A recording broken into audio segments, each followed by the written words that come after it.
کہ تہجد کی پابندی نہ ہونا ایک بہت بڑی مصیبت ہے۔ اللہ تعالیٰ اپنے پیارے حبیب صلی اللہ علیہ وسلم کو فرماتے ہیں وَمِنَ اللَّيْلِ فَتَہَجَّدْ بِهِ نَافِلَةً لَكَ، اے میرے محبوب رات کو تہجد ادا کیجئے، عَسَىٰ أَن يَبْعَثَكَ رَبُّكَ مَقَامًا مَحْمُودًا، ہو سکتا ہے اللہ آپ کو مقام محمود عطا فرمائے۔ تو جیسے نبی علیہ السلام کو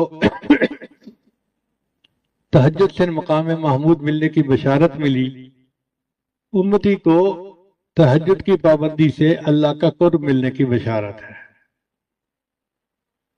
ایک بات ذہن میں رکھیے کہ تہجد کے وقت میں فرشتے ان بندوں کی فہرست بناتے ہیں جو اللہ سے محبت کرنے والے ہیں۔ اب اگر ایک دن تہجد مس ہو گئی تو لسٹ میں سے نام نکل گیا، پھر دوسرے دن مس ہو گئی تو پھر نام نکل گیا۔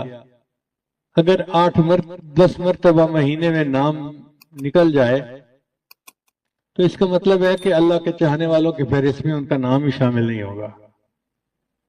اس لیے عام لوگوں کے اوپر تہجد لازم نہیں ہے، لیکن جو سالک ہوں اور اللہ سے محبت چاہنے کے طالب ہوں ان کے لیے تہجد بہت ضروری ہے۔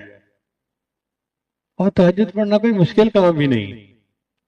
کون کہتا ہے کہ آپ آدھی رات سے تہجد پڑھیں؟ عادت بنائیں کہ اذان ہونے سے آدھا گھنٹہ پہلے اٹھنا کی عادت بن جائے۔ فرض کرو اذان ہوتی ہے 4:45 پہ، تو آدھا گھنٹہ پہلے اٹھیں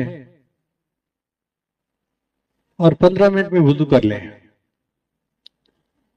اور اگر کسی کو واش روم میں زیادہ وقت لگتا ہے تو وہ اتنا پہلے اٹھ لے، کیونکہ بعض لوگ نوجوان جو ہیں وہ بیت الخلاء میں زیادہ ٹائم لگاتے ہیں۔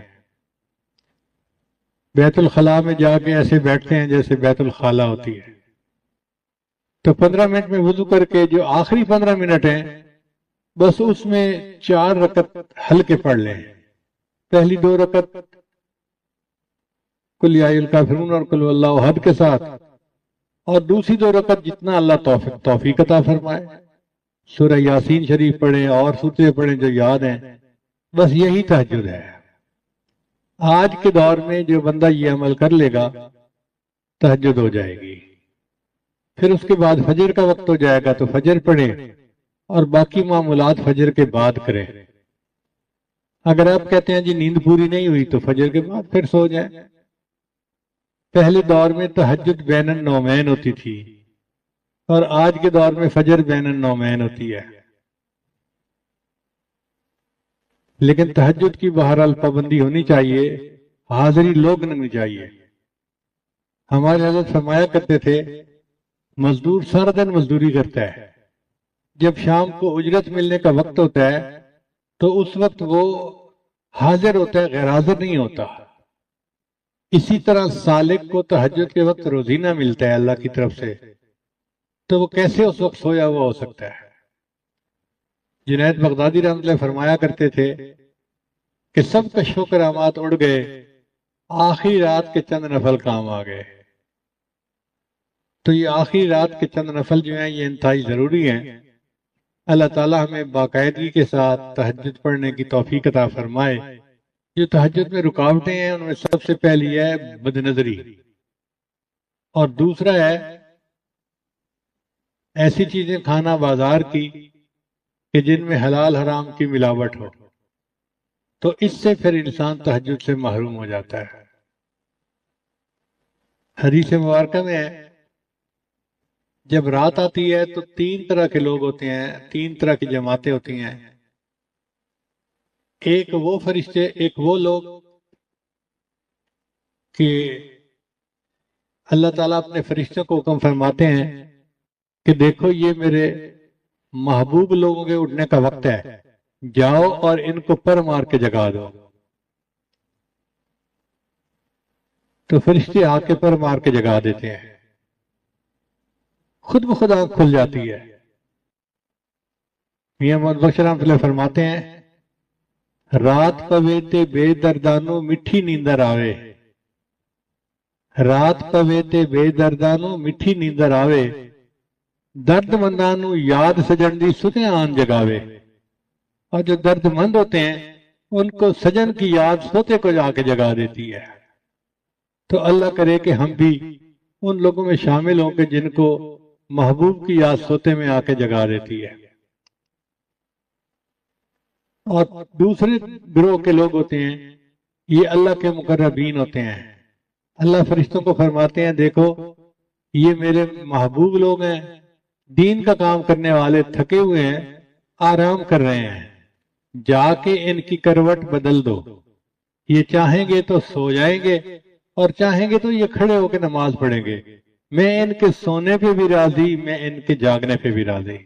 یہ ایسا ہی ہے کہ جیسے کوئی کاریگر آئے اور اس کا ہتھیار جو ہے وہ ٹھیک کرنے کی ضرورت پڑ جائے تو وہ اپنے مزدوری کے وقت میں اپنے ہتھیار کو ٹھیک کرتا ہے اور اس کی مزدوری کاٹی نہیں جاتی کہ اتنا وقت آپ نے کام نہیں کیا۔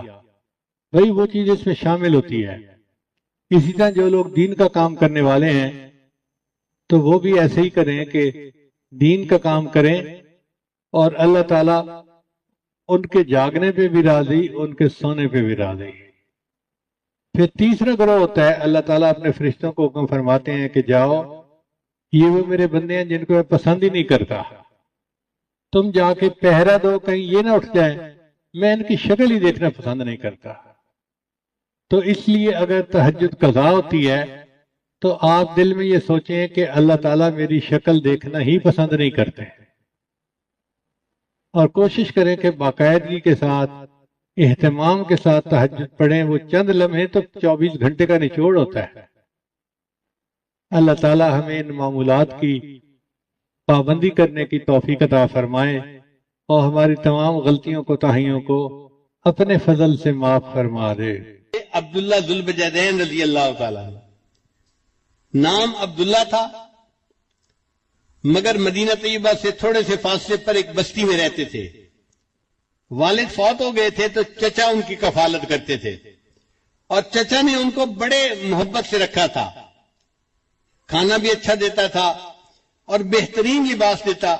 عبداللہ شکل کا بھی بہت خوبصورت تھا، پھر اس کے اوپر جب قیمتی اور خوبصورت لباس پہنتا تو اس کی جوانی کو دیکھ کے، اس کی پرسنالٹی کو دیکھ کے لوگ حیران ہوتے تھے۔ چنانچہ عبداللہ جب مدینہ طیبہ آتا تو لوگ حیران ہو کے اس کو دیکھتے تھے کہ کتنا خوبصورت نوجوان ہے اور کتنے اچھے کپڑے اس نے پہنے ہوئے ہیں۔ اللہ کی شان دیکھے کہ عبداللہ نبی اسلام کی خدمت میں حاضر ہو گیا اور اس نے کلمہ پڑھ لیا۔ اب جب واپس گھر گیا تو چاہتا تو وہ تھا کہ میں نبی اسلام کی محبت کو چھپاؤں، مگر محبت چھپانے سے چھپتی نہیں ہے۔ ایک دم بھی محبت چھپ نہ سکی جب تیرا کسی نے نام لیا۔ اس کے چچا نبی اسلام کا نام لیتے یا والدہ لیتی تو عبداللہ ذرا ادھر دیکھتا، توجہ سے بات سنتا، تو گھر والوں نے فگر آؤٹ کر لیا کہ اس کے اندر کوئی نہ کوئی تبدیلی آئی ہے۔ چنانچہ چچا نے ایک دن اس کو بٹھا کر پوچھا، عبداللہ سچ سچ بتاؤ، کیا تم مسلمان بن گئے ہو؟ تو عبداللہ رضی اللہ عنہ نے بتا دیا، ہاں میں نے کلمہ پڑھا، میں مسلمان ہو گیا ہوں۔ چچا کو بڑا غصہ آیا، اس نے کہا کہ میں اتنا پیسہ خرچ کرتا ہوں، تمہیں بہترین غذا دیتا ہوں، تمہیں کھانا دیتا ہوں، لباس دیتا ہوں، اور تو ایسا نمک حرام کہ ہم اپنے ماں باپ کے دین پہ جمے ہوئے ہیں، تو ہمارے دین کو چھوڑ کے چلا گیا۔ اگر ایسا ہے تو میں تمہیں پھر اس گھر میں رہنے کی اجازت نہیں دے سکتا، میں نکال دوں گا۔ عبداللہ نے کہا نکال دے، میں چلا جاؤں گا۔ چچا کو اور غصہ آیا، اس نے تو پٹائی کی پہلے، جب ٹکا کے مار لیا نا اور اس کا غصہ تھوڑا ٹھنڈا ہوا تو اس نے کیا کیا کہ عبداللہ کے جسم پہ جو لباس تھا نا، پورا لباس کاٹ کے اتار دیا۔ یہ لباس میں تجھے سلوا کے دیا تھا، اب یہ لباس میں اتارتا ہوں۔ چنانچہ بالکل جیسے چھوٹا بچہ بالکل برہنہ ہوتا ہے، عبداللہ کو اس طرح برہنہ حالت میں اس نے اپنے گھر سے دھکا دے دیا۔ اب جوان عمر بیٹا جب اس طرح برہنگی کی حالت میں گھر سے باہر نکلا تو ماں کچھ کر تو سکتی نہیں تھی۔ اس نے کیا کیا کہ ایک چادر تھی جو اپنے سر پہ عورتیں بڑی چادر لیتی ہیں، اس نے وہ چادر گلی میں ڈال دی کہ میرا بیٹا کم از کم میری چادر سے اپنے سطر کو تو چھپا لے گا۔